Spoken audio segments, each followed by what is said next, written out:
कसं आहे, त्यांचे गुरु आहेत मोदीजी आणि गुरु जसा तसा चेला. त्याच्यामुळं ते काय बोलतात आणि काय करतात ते म्हणजे त्या सगळ्या हवेतल्या गोष्टी आहेत. कशी परिस्थिती राहील ह्या वर्षी लोकसभेला? तर परिस्थिती फार वेगळी आहे. आपण जसं समजतो की मोदीजींनी जो नारा दिला 400 पार, मला वाटते यावेळी तो नारा त्यांचा काम करणार नाही. कारण आम्ही जेव्हा ग्राउंड लेवलवर जातो, ग्राउंड लेवलवर प्रचंड नाराजी आहे लोकांची. लोकांमध्ये एक उद्रेक आहे. पण भाजपचे ते नेते म्हणतात की मोदीजींचा जो नारा आहे 400 पार, तर त्यामध्ये गोंदियाची तर जागा फिक्स आहे म्हणतात. हे तोडफोडीचे राजकारण, या नेत्याला पळवा त्या नेत्याला पळवा, त्यांच्यावर आरोप करा आणि त्यांच्यावर आरोप करून त्यांनाच मंत्रिपद द्या, खासदारकी द्या, हा असा प्रकार चालू आहे. त्याच्यामुळे लोकांमध्ये प्रचंड नाराजी आहे. बरं. आणि त्यामुळे ते लोकांनी काय ठरवायचे ते ठरवलेलं आहे. ते आता त्यांना ते 2024 जेव्हा इलेक्शन डिक्लेअर होतील आता लोकांना तेव्हा सांगायची काही गरज भंडारा गोंदियाचे लोक नक्कीच हे मतांच्या माध्यमातून त्यांना दाखवून देतील. सुनील मेंढे म्हणाले की मी खूप विकास केलं, सर्वसामान्य लोकांमध्ये पोहोचण्याचा प्रयत्न केलं. आजपर्यंत एकही खासदार माझ्या एवढा फिरला नाही, माझ्या एवढा लोकांमध्ये राहिला नाही तेवढा मी राहिलो. कारण लोकच सांगतात, आम्ही बोलत नाही. आम्ही त्यांच्या गावीसुद्धा जाऊन आलो. त्यांच्या गावचे लोकसुद्धा काय बोलत होते त्यांच्याबद्दल ते आता इथं आम्ही डिस्कस करू शकत नाही. म्हणजे गोंदियाची ही उमेदवारी आणि गोंदियाची सीट म्हणजे काँग्रेस जिंकणारी पक्का आहे. बिलकुल बिलकुल नक्कीच. 100%. यात तर दुमतच नाही. कारण ज्या पद्धतीनं लोकांमध्ये एक चीड निर्माण झालेली आहे, आक्रोश आहे, यांना हेच भाजपवाले हवेत आहेत, 400 पारच्याच हवेत आहेत. पण ग्राउंड रियालिटी तशी नाही आहे. अंडरकरंट फार वेगळा आहे. परिणय फुके फुकेंबद्दल सांगायचं झालं तर ते पर्सनली टार्गेट करतात. राजकारणात कसं आहे, पर्सनल तुम्ही ठीक आहे, तुमच्या राजकीय इच्छाकांक्षा आहेत, सर्व त्या गोष्टी ठीक आहेत, पण पर्सनल कुणावर टीका करणे. आपली तयारी आहे लोकसभेची. पक्ष फोडून ते स्वतःची पोळी जमवलेली आहे, पोळी शेकली आहे आणि राज्यसभा घेऊन ते आपले बरोबर सेट केलं आहे त्यांनी. नाव न घेता प्रफुल्ल पटेलांना मस्त टोला मारले तुम्ही. नमस्कार, मी संघर्ष उकरे आणि आपण पाहतात आपला झकास मराठीचा हा विशेष बैठक.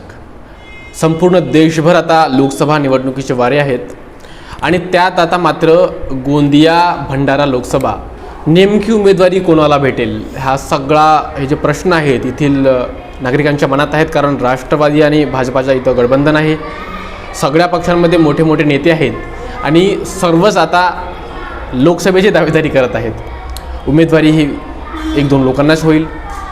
त्यात भाजपचे तर लोकसभासाठी जो उमेदवार आहेत ते 4 ते 5 लोकांच्या चर्चा आहेत. मात्र काँग्रेसमध्ये स्वतः नानाभाऊ पटोले यांच्या व्यतिरिक्त आपल्याला काँग्रेसमधून नेमका किंवा महाविकास आघाडीमधून कोण उमेदवार असेल असे आपल्याला नेहमी प्रश्न असतात. मात्र आता कुठंतरी काँग्रेसमध्येही दावेदारांची संख्या वाढत आहे. काँग्रेसमध्ये सुद्धा जे त्यांचे पक्षाचे जे वरिष्ठ कार्यकर्ते आहेत ते सुद्धा आता आपली इच्छा जे जतवत आहेत की आम्हीसुद्धा पक्षाने जर संधी मिळाली तर आम्ही यावर्षी भाजपाच्या विरोधात ह्या गोंदिया भंडारा ह्या बहुचर्चित क्षेत्रामध्ये भाजपाचा सामना करायला तयार आहोत. आज आपल्या बैठकीमध्ये आहेत भंडारा जिल्हा डॉक्टर सेलचे अध्यक्ष आणि निमा असोसिएशनचे अध्यक्ष डॉक्टर चंद्रकांत निंबाते सर. साहेब, स्वागत आहे आपलं झकास मराठीवर. आपण काँग्रेस डॉक्टर शेलचे अध्यक्ष आहात. हो. कशा प्रकारे हे डॉक्टर शेलमध्ये आपण काम करता किंवा ह्या शेलच्या माध्यमातून कशा प्रकारे सेवा करता आपण लोकांची? बेसिकली मी आधी निमा असोसिएशन जी आहे ही आमची निमा म्हणजे नॅशनल इंटिग्रेटेड मेडिकल असोसिएशन. बरं. तर हिच्या शाखा ह्या संपूर्ण देशामध्ये आहे आणि एक शाखा म्हणजे भंडारा जिल्हा. बरं. मी त्या भंडारा जिल्हा शाखेचा अध्यक्ष आहे. बरं. आणि त्या माध्यमातून आम्ही आपल्या आयुर्वेदिक डॉक्टरांच्या समस्या आणि बरेचसे समाजसेवेचे कार्यक्रम, त्यामध्ये आरोग्य शिबिर असो की लोकांमध्ये जाऊन त्यांच्या म्हणजे ज्या काही समस्या आहेत त्या समस्या सोडवण्यासाठी आम्ही ह्या निमामध्ये कार्यरत होतो. बरं. आणि त्या माध्यमातूनच समाजसेवेचा एक हे कार्य चालू झालं आणि काही लोकांनी प्रेरणा दिली की डॉक्टर साहेब तुमचं नाव चांगलं आहे, बरं. तर तुम्ही राजकारणात सुद्धा तुम्हाला चांगली संधी मिळू शकते. म्हणून मग आदरणीय आमचे लोकनेते नानाभाऊ पटोले यांनी संधी दिली की बरं. डॉक्टर तुमचं काम चांगलं आहे आणि आम्हाला तुमच्या म्हणजे पक्षाची म्हणजे पक्षाला तुमची गरज आहे. गरज आहे. तर त्या माध्यमातून आपल्या डॉक्टर सेलची एक संघटना तुम्ही मजबूत करा ही आम्हाला एक संधी दिली आणि त्या माध्यमातून आम्ही पक्षासाठी सुद्धा आणि बेसिकली आम्ही काँग्रेस विचारसरणीचे एक सर्व धर्म समभावाची भावना घेऊन बरं ते एक आमच्या व्यक्तिमत्वातच आहे. बरं. तर अशा पद्धतीनं ही आम्ही पक्षासाठी काम करत आहे. बरं. मी आधीच म्हटलं की गोंदिया भंडारा ही लोकसभा आता बहुचर्चित आहे. हो, कारण इथं दावेदार खूप आहेत, मात्र उमेदवार तर मोजक्याच लोकांना भेटेल. बरोबर आहे. कशी परिस्थिती राहील ह्या वर्षी लोकसभेला गोंदिया भंडारा?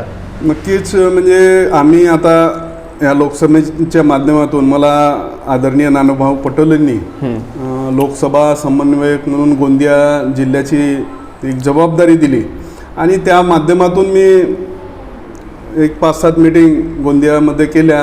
गोंदियाच्या इंटेरियरमध्ये गेलो, गावामध्ये गेलो, तर परिस्थिती फार वेगळी आहे.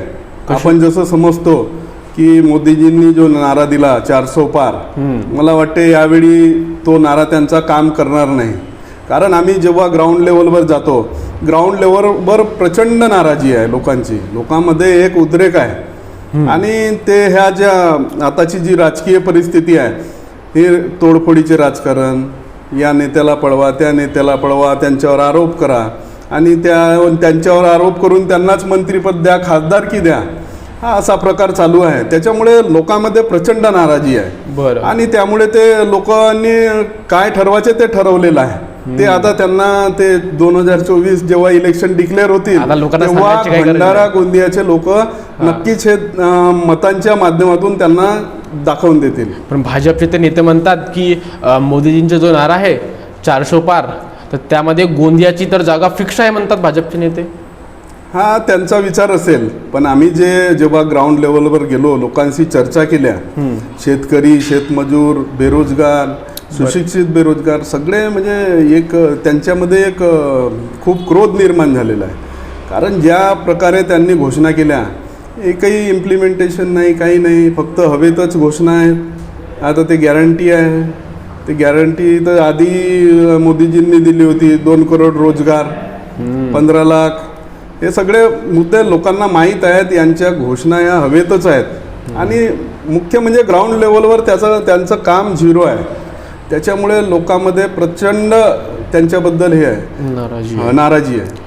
आपण सांगितलं की आपण दोघे जिल्हा आता पिंजून काढत आहात, गावोगावात मिटिंग्स घेतात. बिलकुल. काय लोकांच्या मागण्या आहेत, काय समस्या आहेत? बेसिकली आपला भंडारा आणि गोंदिया जिल्हा काय धानाचा कृषी प्रधान आहे आणि धानाची शेती फार होते. मोस्टली सगळे धानाची शेती करतात. तर आता पाहतोय आपण खताच्या किमती, त्याच्यावर फवारणीचे औषधांच्या किमती प्रचंड महाग झालेल्या आहेत आणि जे MSPचा म्हणजे हे केलेला होता, त्यांनी वादा केला होता, तो सुद्धा तो पूर्ण केलेला नाही. धानाचे रेट जसेच्या तसे आहेत. महागाई प्रचंड वाढली आहे. धानावर आपण मग खतं वगैरे तर फवारणी करावंच लागते, ते तर कोणी चुकूच शकत नाही. आणि त्यामुळे काय उत्पादन खर्च जास्त आणि जे आउटपुट राहते ते फार अत्यंत कमी आहे. लोकांना न परवडण्यासारखं आहे. त्याच्यामुळे लोक खूप नाराज आहेत. जे सरकारच्या पॉलिसीज आहेत त्या फक्त TV वर ते जाहिराती करतात, बाकी त्यांचं असं काम काही दिसत नाही. बरं. त्याच्यामुळे लोक प्रचंड नाराज आहेत. बरं.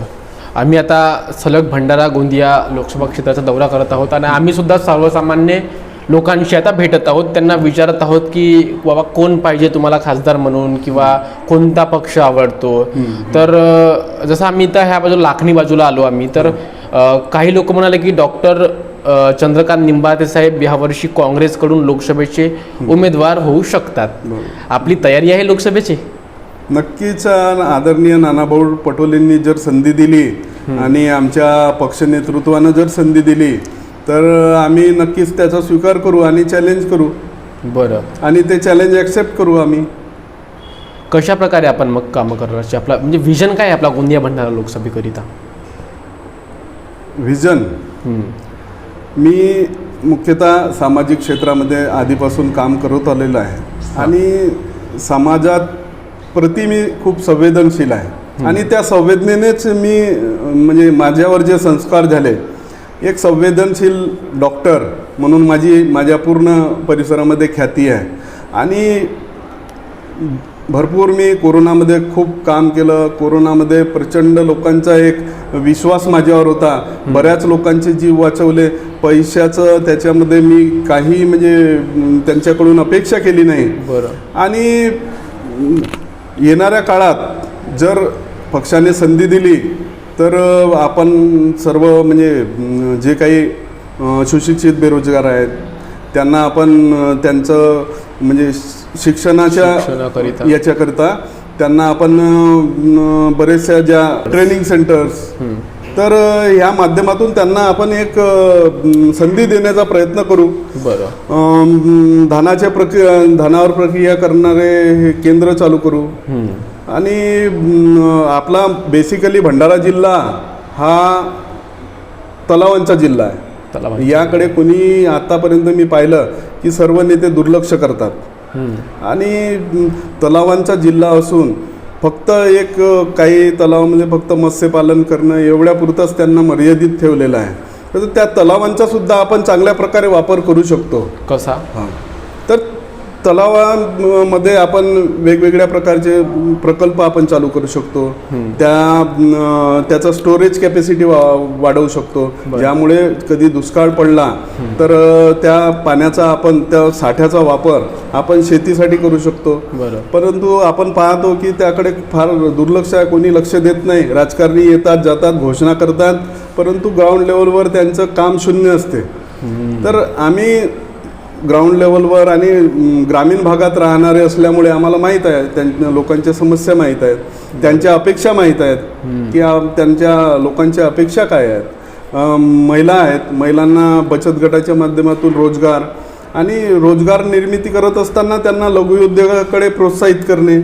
त्यांना लघुउद्योग प्रोत्साहित केले त्यांच्यासाठी तर त्या सक्षम होतील आणि महिला सक्षम झाल्या तर पूर्ण घर चालवण्याची क्षमता महिलांमध्ये असते. आणि अशा प्रकारे आपण जर संधी मिळाली तर चांगले कामं करू आणि पाहू आता भविष्यात काय होते ते. साहेब, आपण युवकांशी जर आपण चर्चा केली तर गोंदिया भंडारा जिल्ह्यामध्ये किंवा ह्या क्षेत्रामध्ये इकडे अदानीचा एक प्रोजेक्ट आहे, इकडे सनफ्लॅग कंपनी आहे, त्यामुळे मात्र युवकांकरिता मोठं ज्या ठिकाणी रोजगार हब आहे, जॉब हब असं काहीच नाही. पोरांना रोजगार नाही. शिकलेले पोरं आहेत, ते आजही काबाड कष्ट करतात. सुशिक्षित असून सुद्धा त्यांनी डबा पकडून कामाला जातात. नेमकं कुठं चुकते सरकारचं की ज्यांच्या नावावर निवडणुका होतात, शेतकऱ्यांच्या नावावर निवडणुका होतात, युवकांच्या नावावर निवडणुका होतात, महिलांच्या नावावर निवडणुका होतात, मात्र जेव्हा निवडणुका संपल्या तर ह्या तिघही अंधारात असतात, मात्र सरकार हे उजेडात असते. बरोबर आहे. आपण पाहतो की भारत हा सर्वात जास्त तरुणांचा देश आहे संपूर्ण जगामध्ये. परंतु आता त्यांच्याकडे दुर्लक्ष होत आहे आणि पुरं शिक्षण तर घेत आहेत, परंतु त्यांना ज्या संधी मिळायला पाहिजेत सरकारच्या माध्यमातून, राज्य सरकार असो की केंद्र सरकार, त्यांना ज्या संधी मिळायला पाहिजेत त्यांचा खूप अभाव आहे.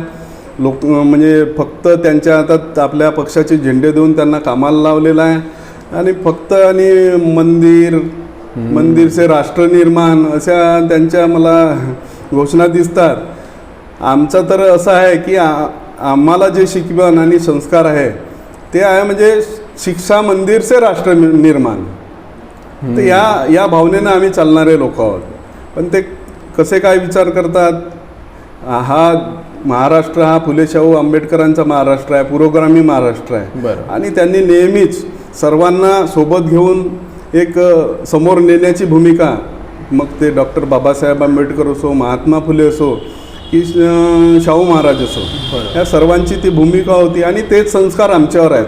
आणि आमचे नेते आदरणीय नानाभाऊ पटोले सुद्धा त्यांचं नेहमी मी अनुकरण करतो की ते एक सर्वसामान्यामध्ये म्हणजे पोहोचलेला नेता, ग्राउंड लेवलवर काम करणारे ते नेते आहेत.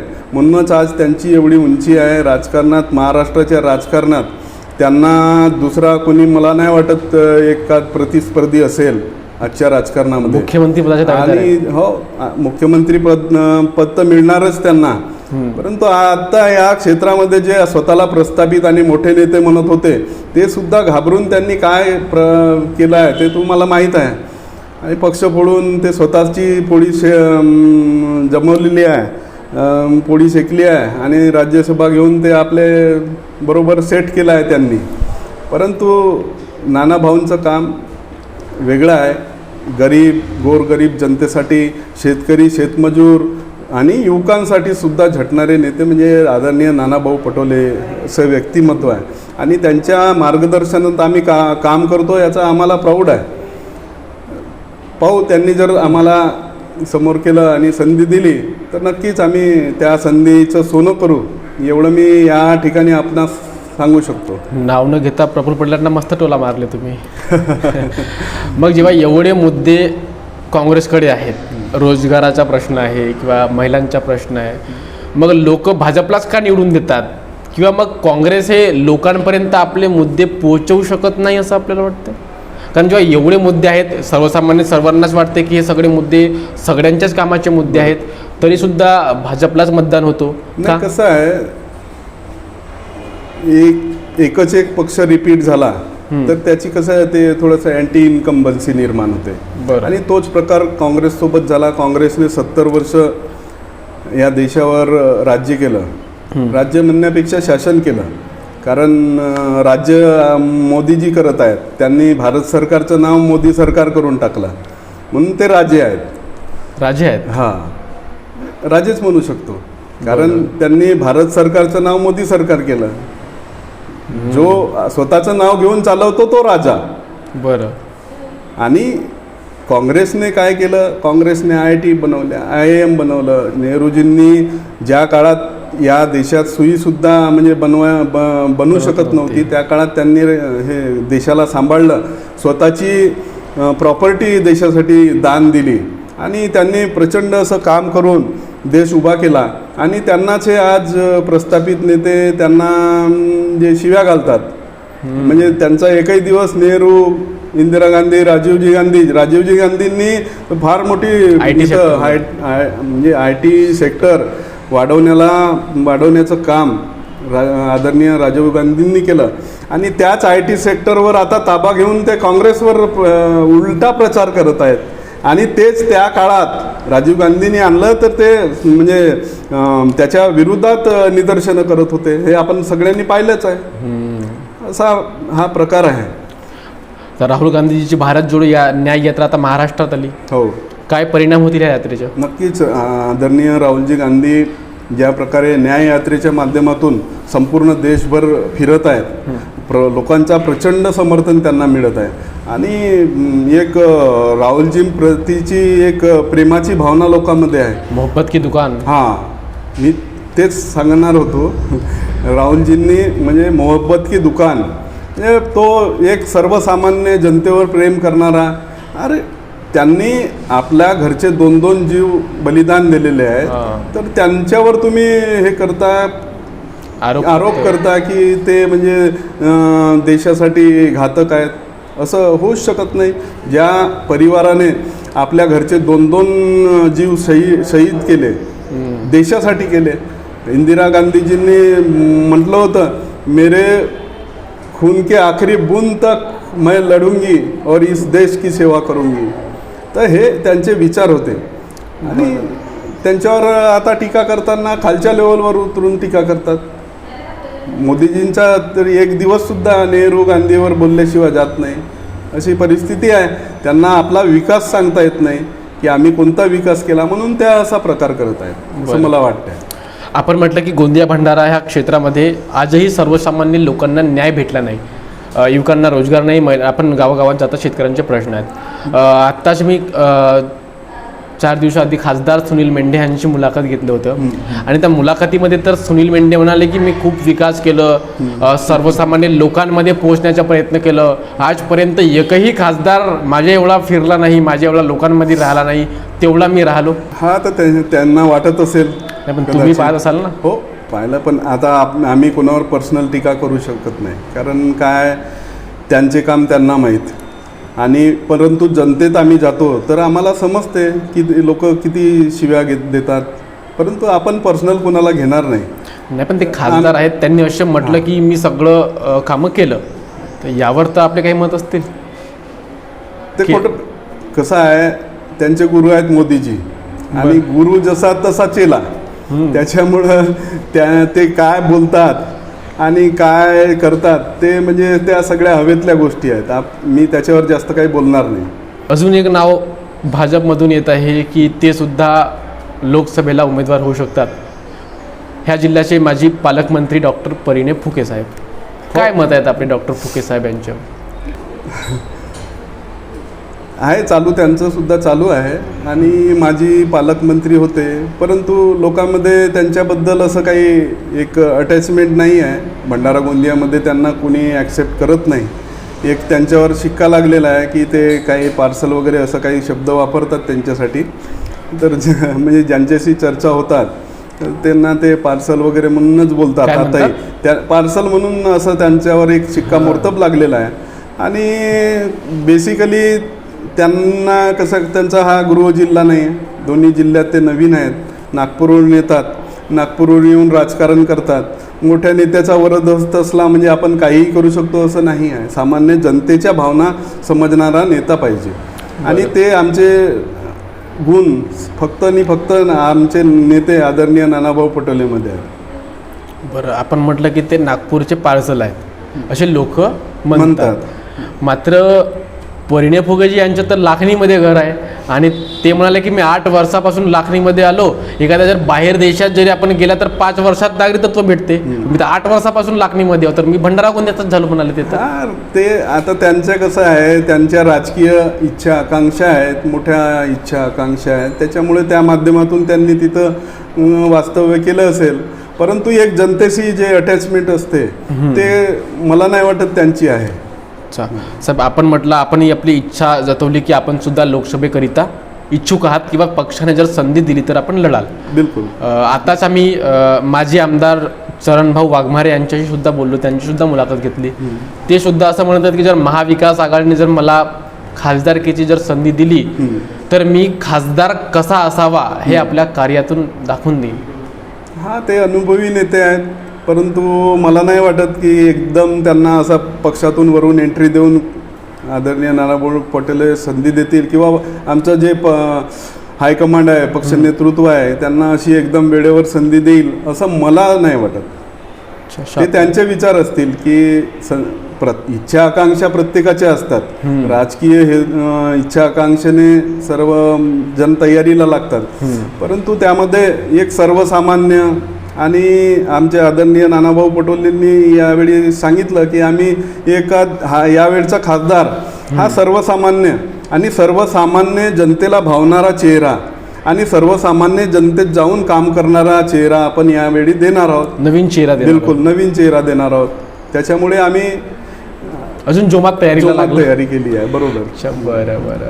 तर नानाभाऊ त्यांच्या गृहजिल्हा आहे, आणि इथून ते असल्यामुळे फार काँग्रेसमध्ये इच्छा आहे की नानाभाऊच्या नेतृत्वामध्ये ही जी भंडारा गोंदिया लोकसभा आहे ही काँग्रेस जिंकण्याचे नक्कीच चान्सेस आहेत. नक्कीच नानाभाऊंची या दोन्ही जिल्ह्यावर फार प्रचंड पकड आहे. आणि आम्ही आता फिरताना पाहतो नानाभाऊंचे म्हणजे जे फॉलोअर्स आहेत एकदम म्हणजे प्रत्येक गावखेड्यामध्ये त्यांचे समर्थक आहेत. आणि असं नाही की म्हणजे फक्त शहरी ठिकाणी किंवा तहसील प्लेसवर, एकदम छोट्या गावात जरी गेलं तर आदरणीय नानाभाऊ पटोलेंना ओळखणारा आणि त्यांच्यावर प्रेम करणारा खूप मोठा वर्ग आहे. बरं. आणि लोक त्यांच्यासाठी म्हणजे त्यांची तर अपेक्षा आहे की नानाभाऊंनीच ही खासदारकीची निवडणूक लढली पाहिजे. परंतु आता काही बंधनं असतात. नानाभाऊ आता महाराष्ट्राच्या राजकारणात सक्रिय आहेत, ते पाहतील, आता ठरवतील काय त्यांचं विजन या दोन्ही जिल्ह्यांच्या प्रगतीबद्दल ते करतील. म्हणजे गोंदियाची ही उमेदवारी आणि गोंदियाची सीट म्हणजे काँग्रेस जिंकणारी पक्का आहे. बिलकुल बिलकुल नक्की 100%. यात तर दुमतच नाही आहे. कारण ज्या पद्धतीनं लोकांमध्ये एक चीड निर्माण झालेली आहे, आक्रोश आहे, यांना हेच भाजपवाले हवेत आहेत, 400 पारच्याच हवेत आहेत, पण ग्राउंड रियालिटी तशी नाही आहे. अंडरकरंट फार वेगळा आहे.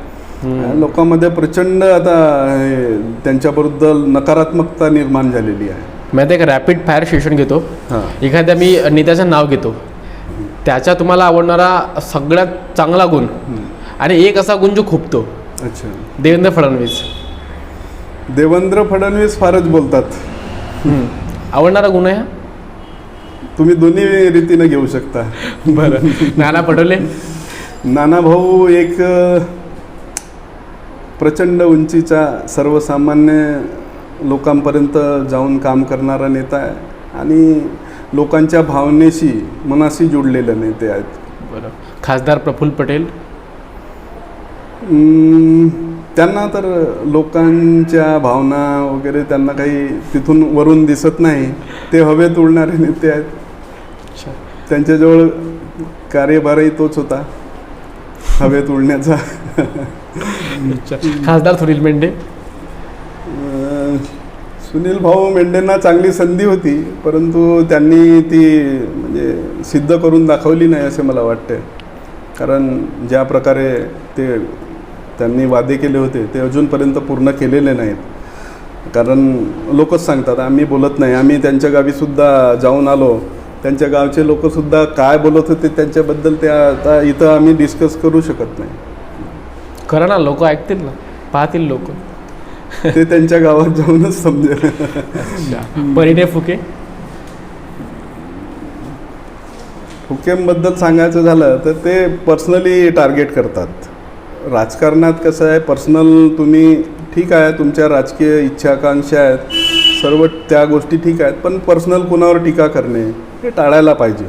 कारण आपण एका विचारधारेशी बांधील असतो आणि त्या विचारधारेचा हा एक संघर्ष असतो. पण तुम्ही जर व्यक्तिगत टीका कराल तर तुम्ही म्हणजे त्या लायकीचे नाही असं त्यातून सिद्ध होते. माजी आमदार चरण वाघमारे.